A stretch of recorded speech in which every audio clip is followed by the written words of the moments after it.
Hello and welcome again to yet another session of Leadership Intelligence. I'm excited again today to dive into that next layer as we build on these layers. I've talked about this a few times. If you're interested in one of our courses to dive deeper into all of these, do reach out. And I'll share my information again, or you can go to biqorg.com and book a meeting.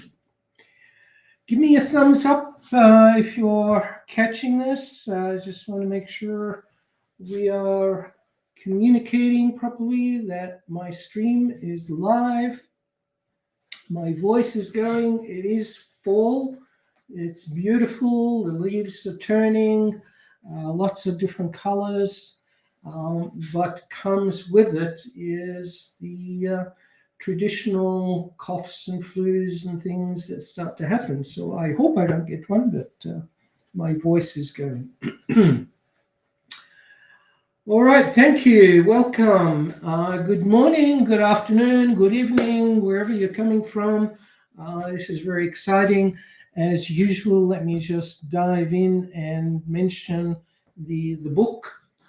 This information that I'm sharing every week is really extracts from the book that are maybe the stories that when you read the book, you might say, I need more information. You can watch these videos and they'll help you to cement the information in the book a lot better. The book will be out shortly, so do reach out. Let me know if you're interested or get ready. We really want to try and get this out as a bestseller.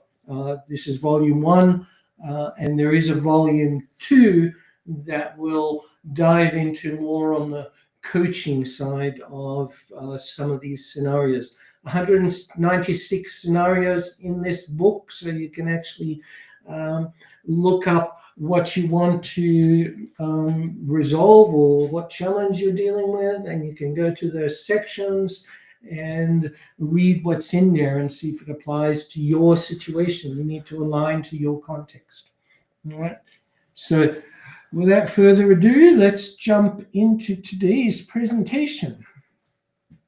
All right. So let's get me back on screen and get started. So topic today is, separating emotion from the facts, right? The reality. And, why that's important is really something we've talked about before.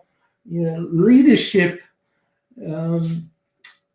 leading people is hard for some leaders because it's so much easier to focus on the numbers, or to get on with a task. You finish a task, your brain gets that reward immediately, and you have instantaneous feedback. When you're working with people, you don't know if you're having an impact. You don't know what's going on between their ears. Am I being effective? So, leaders find it a lot easier, if you like, to just focus on doing things and busyness instead of really the ultimate goal, which is to get your team to exceed expectations consistently, right?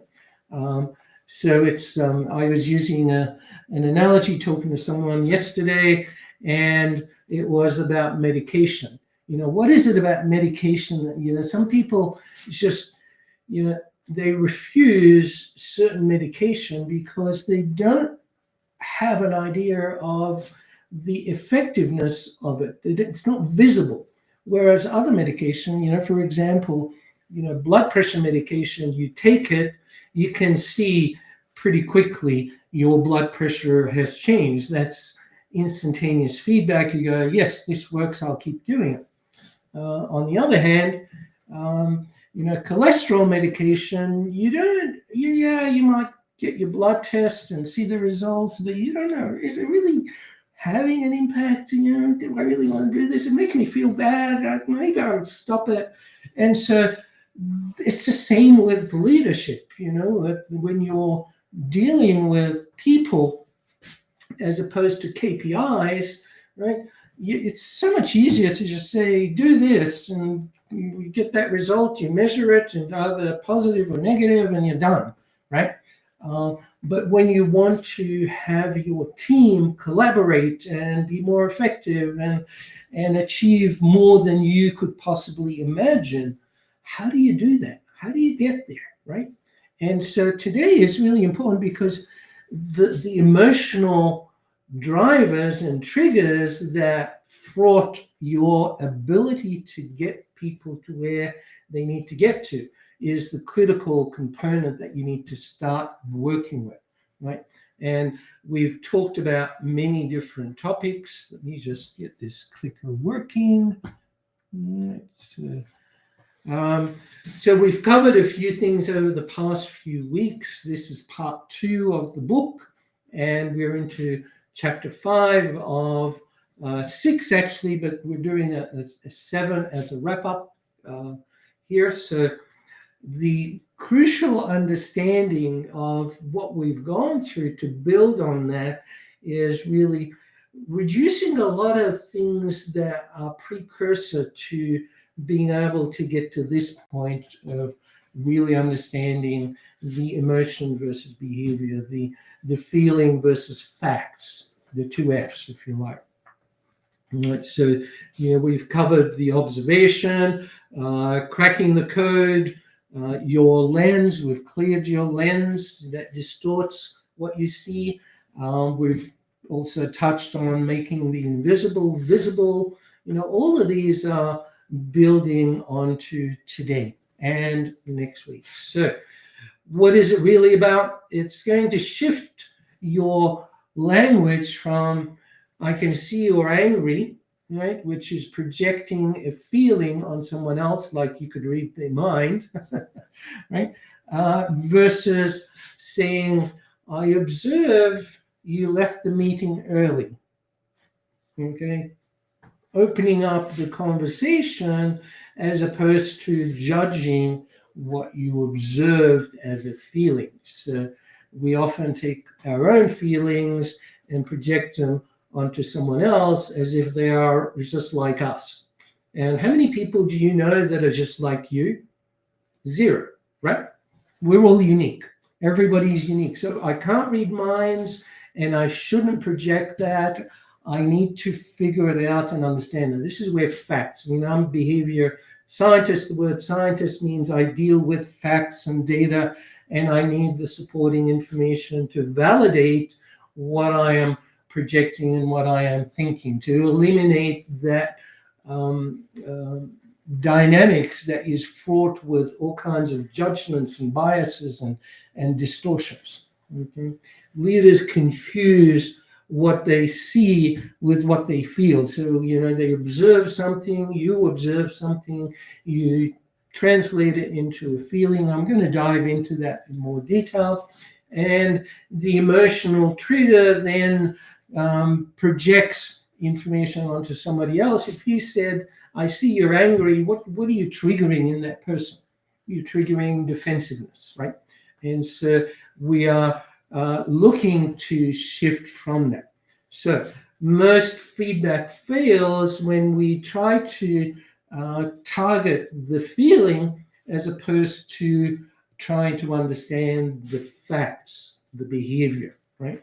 So this is behavior intelligence, and it's important because that's the only thing we can observe. That's the thing that triggers everybody. It's not the mind read, it's not anything else, it's the behavior, even the eye contact, the body language, crossed arms, crossed legs, laying back, all of these things. I have to laugh because I'm recollecting certain situations when that's happened. Okay, so behavior is observable, emotion is internal. You can't read minds, right? So they can't read your mind and you can't read their mind. So it's just as important to understand that they also cannot get into your expectations because they are in your head, unless they are written down, communicated, discussed. What you expect, then it's just a mind read. Okay, and it's not facts. So, observable information is really something that is data driven. Anybody can look at a recorded video of someone making a presentation and observe their style, right? We can all do it. And we might interpret different things from that style, but that shifts us into the interpretation of what we're observing, which is biased by our own expectations, mismatch, alignment, all of these things that are really not facts. The only facts are what you are observing as a behavior, not the interpreted side of that. Okay, so start with the facts and then invite clarification. For example, team member is checking their watch during the meeting. You observe in the last 15 minutes that they've done that 3 times. Are they bored? Your story starts to build in your head. And just to digress for a moment, when we're doing AccuMatch, we often have to stop coaches from building a story about what they see on the map that could be happening with their client. And we stop them to say, make sure you don't go into that session with your story and ask them to explain, right? This happens here. Can you give me a scenario where that occurs? So it's about exposing them to explain, and we shifted from calling AccuMatch consultations, I'll call them, from a debrief to a guided interpretation. Why? Because we are guiding someone to unpack it, to interpret it themselves. They are doing the interpretation. Okay, I digress. So the story, someone's looking at their watch, every 2-3 seconds on their watch, they're going, what's going on? Their reality might be that they have a hard stop that they need to get to pick up their kids from school, right? So your story and the facts, there's just a projected interpretation of what you think might be going on. So don't try to coach the emotion or the feeling that you think might be happening. That's just not reality. Coach the behavior. So work with interpreting, helping them interpret the behavior. We'll talk about the SSI in a moment. It's a great method of doing that. So traditional approach, has the you word. What happens when you say you, right? You're defensive. Somebody points a finger at you, you go, oh, what have I done? Their brain has automatically shifted into fight and flight mode, right? Instantaneously. So your language is causing anxiety, stress, as opposed to collaboration and getting people to open up. The reason we stop people from using the word why, because it's a threatening word, it's annoying almost, why did you do that? Oh, crap, I'm in trouble, right? Amygdala has kicked in, the frontal lobe, the cortex, frontal cortex has shut down in order to put you in defensive mode. So you want to get people into a different state. So instead of you feel nervous, try to calm down, which is, very emotionally fraught. Hey, why don't you just take a couple of deep breaths, step aside, walk outside, take a break, whatever, count to 10 in your head, just do something to break the pattern, do a behavior that helps to deal with the situation rather than attacking that interpreted feeling.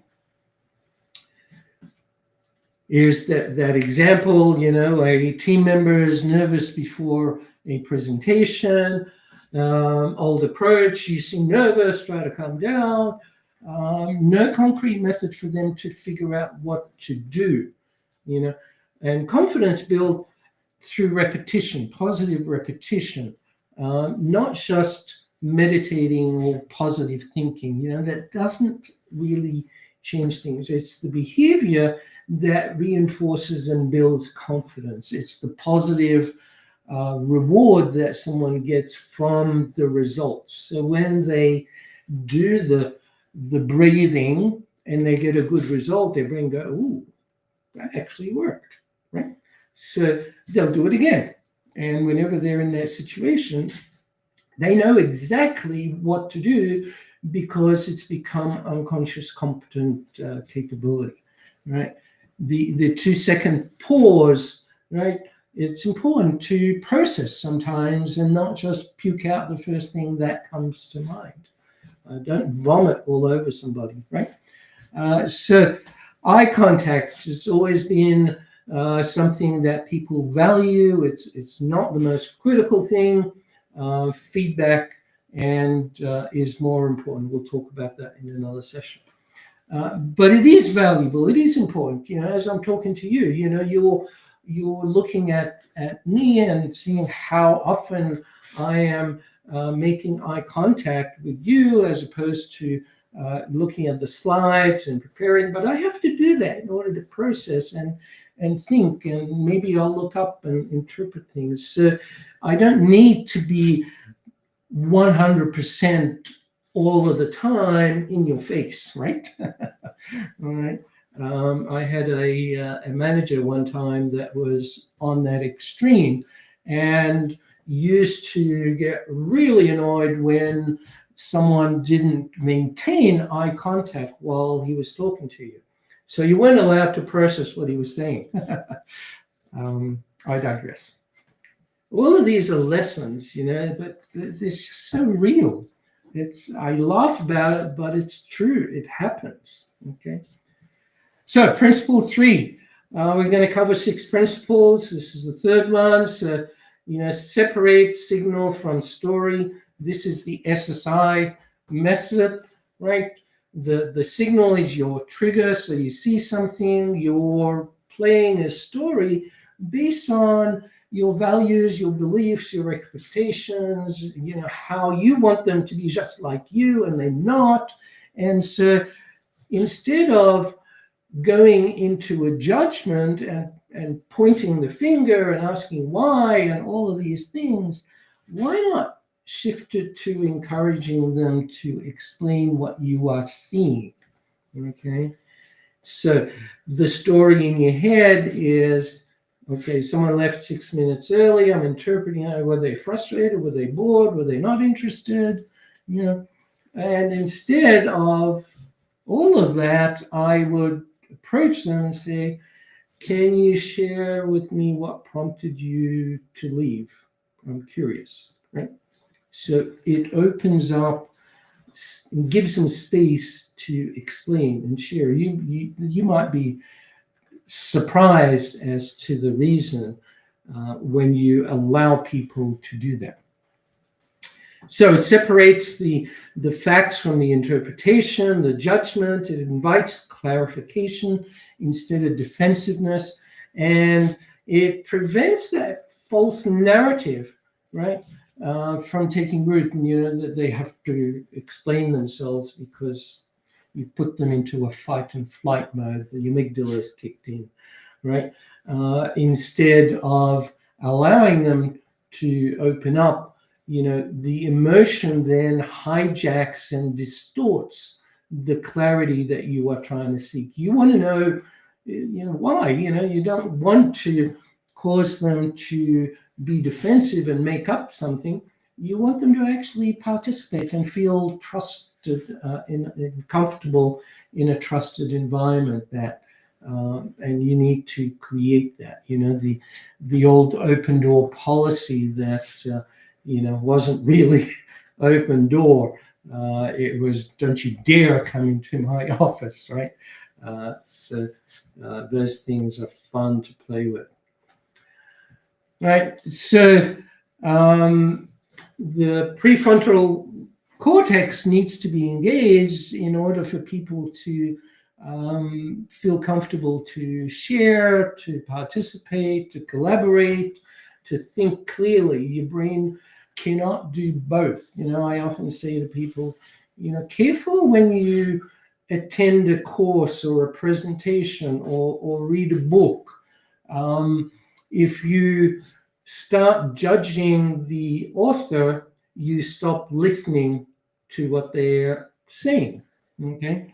And just because your brain has gone into that judgment mode in your amygdala and your prefrontal cortex and stop listening, stop processing, it's no longer paying attention. So if you want to do that, take time afterwards as opposed to in it, in order to allow all the information to seep in, right?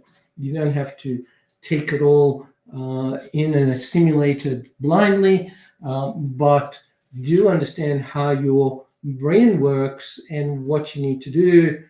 Take those deep breaths, maybe step out for a few seconds, whatever you need to do in order to bring yourself back into that calm state. So, here is an example of that, right?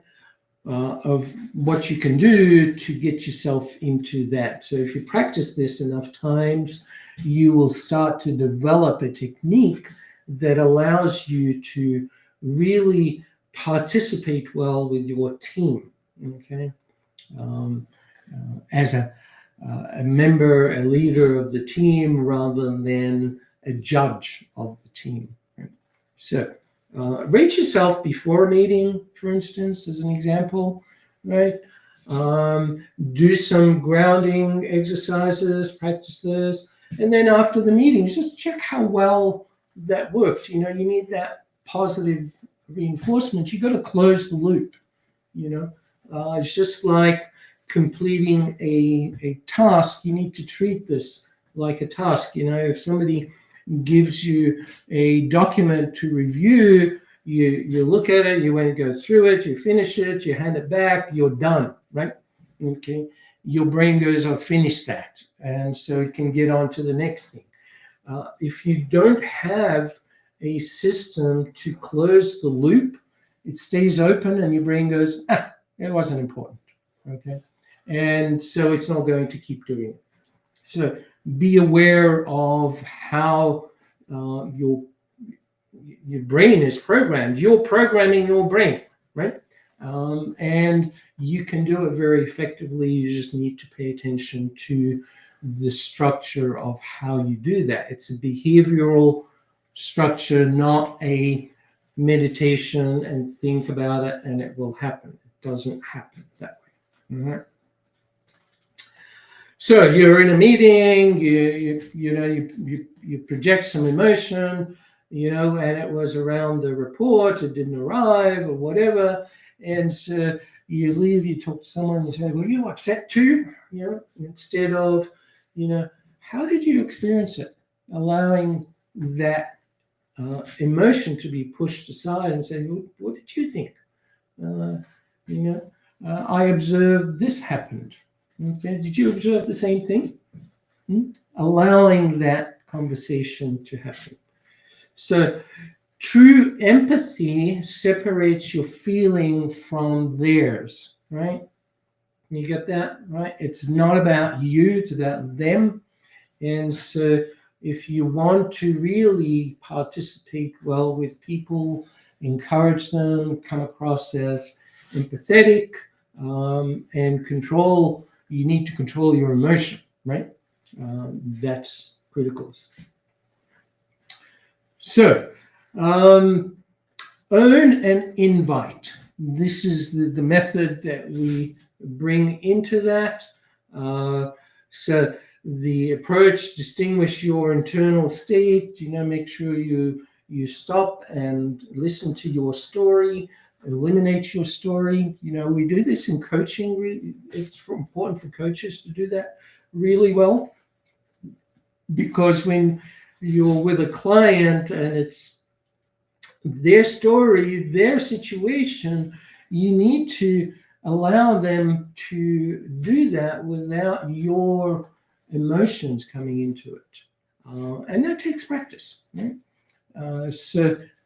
Practice, practice, practice, as usual. So repetition creates myelinated sheath around your neural networks that are related to doing a specific task. If you do it enough times, it's automatic unconscious. We call it a habit sometimes.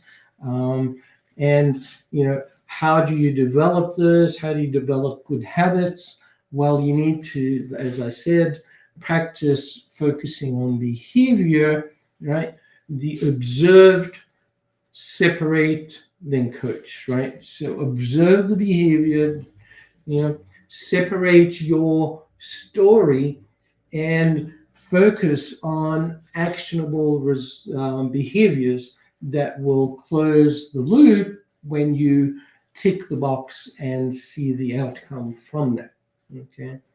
So instead of you seem resistant to feedback, and I'll use this quote a few times.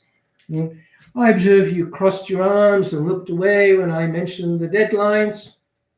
What thoughts came up for you in that moment, right? So explain it to me.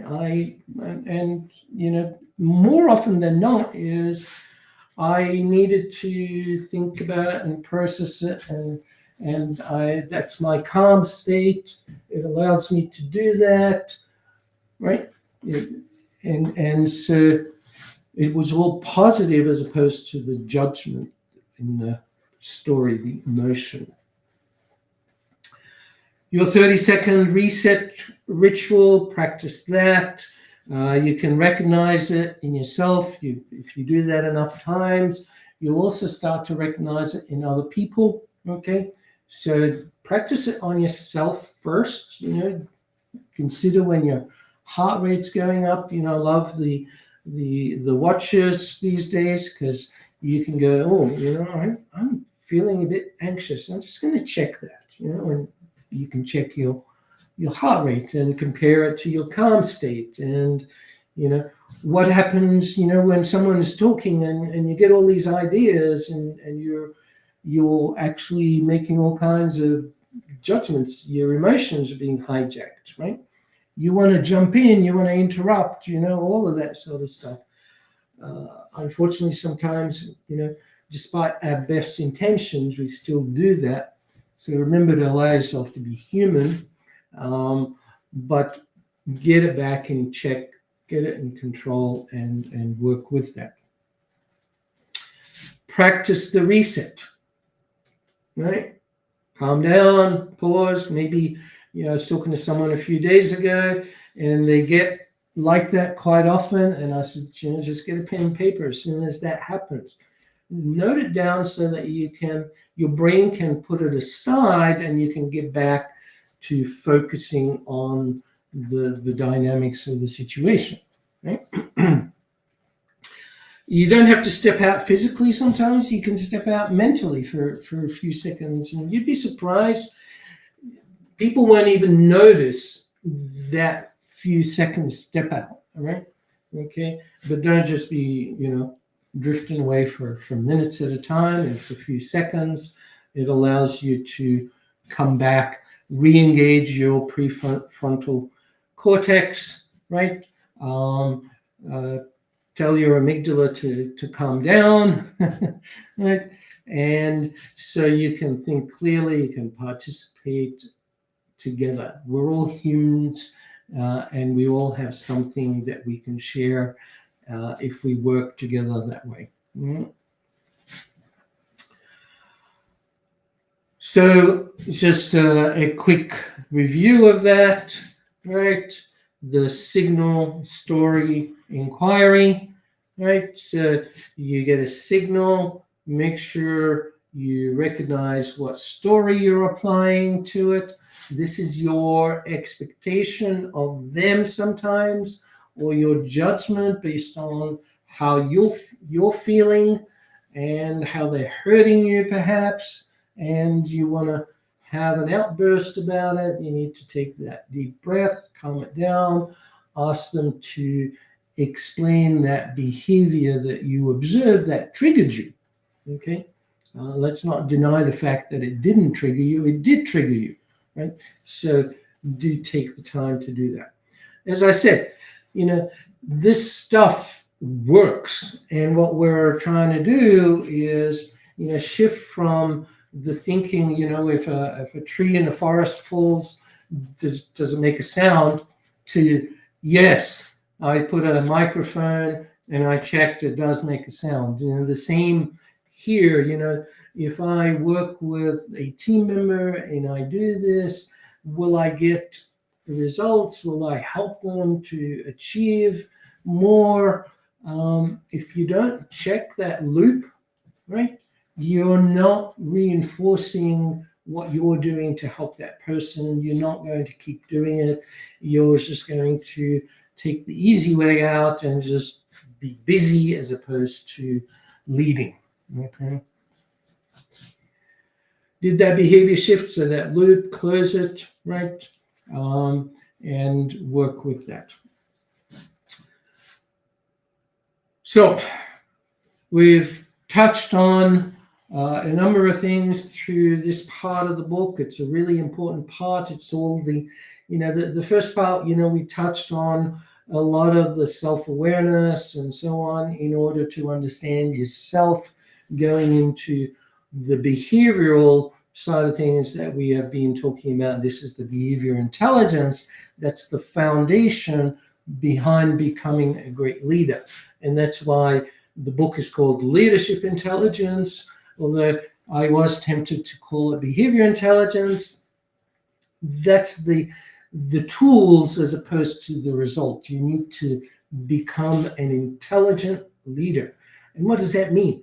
It's not to be raising your IQ about doing stuff really well. That's what you used to do before you became a manager, before you became a leader. You did a job really well and you got promoted. Now the change is, how do I lead people? Okay, as opposed to how do I do my task better, right? So that's that layer that we are talking about.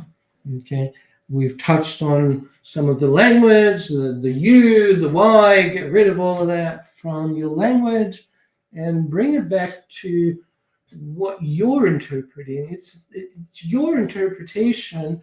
It's not their reality. Okay, and so the reality can only come by you opening up the opportunity for them to share that. Okay, so that's what this is all about and why it's important for us to do that. So we're removing the guesswork by focusing on behavior as opposed to meditation or emotion, etc.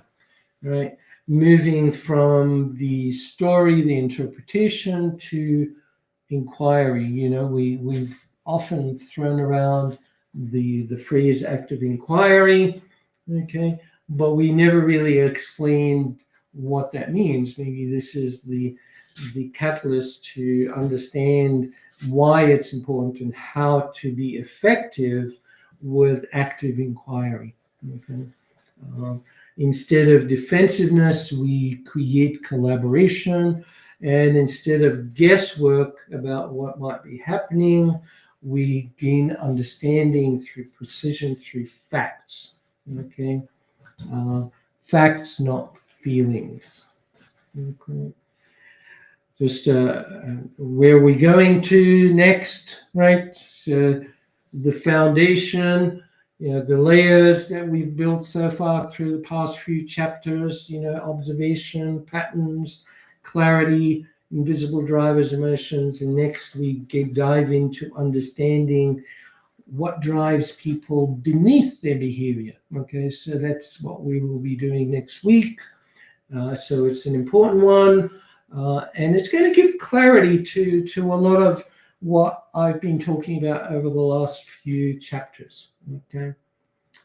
So seeing clearly, predicting outcomes, coach behaviors, and next week we diagnose the motivations behind that. So why do people do what they do? How their needs drive that. Again, we won't dive into the psychology. I'm not a psychologist. I don't profess psychological approaches, just behavioral ones that get results. Okay.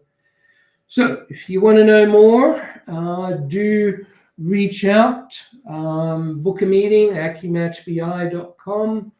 Q30Z will get you to my calendar and get you to allow you to book a meeting.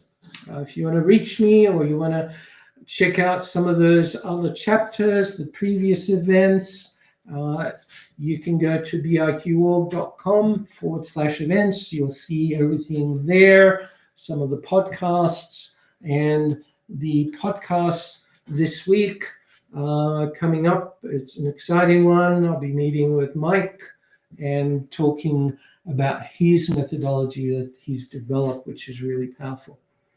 All right, so see you all next week. Enjoy.